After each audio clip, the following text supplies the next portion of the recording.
à tous, c'est Asma d'Objectif TOEIC B2. Je suis ravie de vous retrouver pour le 21e jour de mon défi 30 jours. Alors aujourd'hui, comment échouer la partie 1 du TOEIC, la partie photographie. Alors je m'excuse pour ce titre volontairement accrocheur, mais justement c'est pour attirer votre attention sur les choses à ne pas faire et justement pour réussir au mieux cette partie du TOEIC. Donc tant que vous êtes là, si vous démarrez au TOEIC, vous êtes libre de recevoir gratuitement mon e-book. C'est justement, ça va vous aider dans vos démarrages de vos révisions. Ça comprend 7 fiches de grammaire, 7 fiches récapitulatives qui correspondent aux 7 parties du TOEIC, plus un hack pour réussir au mieux la partie 5 du TOEIC, plus un lien pour faire un TOEIC blanc entièrement gratuitement. Je vous laisse récupérer ça en description de cette vidéo et en commentaire. Donc aujourd'hui, que faire si vous voulez échouer la partie 1 de TOEIC?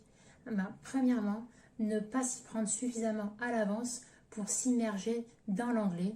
Donc ce que j'appelle s'immerger dans l'anglais, c'est pratiquer de l'écoute active et l'écoute passive. Donc c'est vraiment le fait de se familiariser au mieux avec des dialogues en anglais. Donc typiquement, écouter des podcasts, regarder des films pour la partie active avec les sous-titres en anglais. Ça va vraiment vous aider à acquérir du vocabulaire tout en restant immergé dans la langue anglaise. Deuxième erreur également, c'est de ne pas connaître ses prépositions de lieu et de mouvement. Alors je m'explique, pour la partie 1 du TOEIC, vous avez 6 images. Pour chacune des images, vous devez choisir parmi 4 propositions de réponse l'image qui correspond le mieux à ce que vous voyez sur la photo.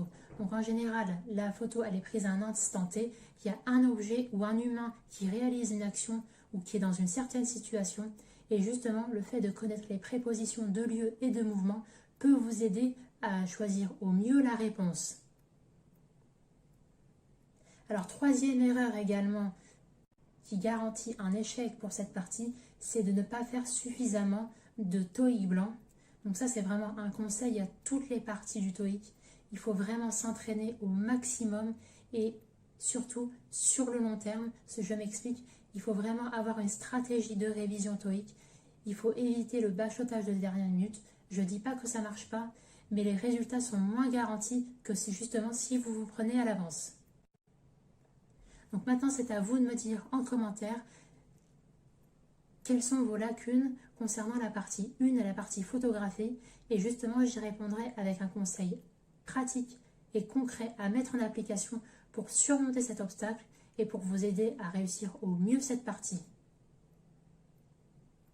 On se retrouve demain pour un autre conseil pour réviser et réussir au mieux le TOEIC. Je vous dis à très vite. Merci. Au revoir.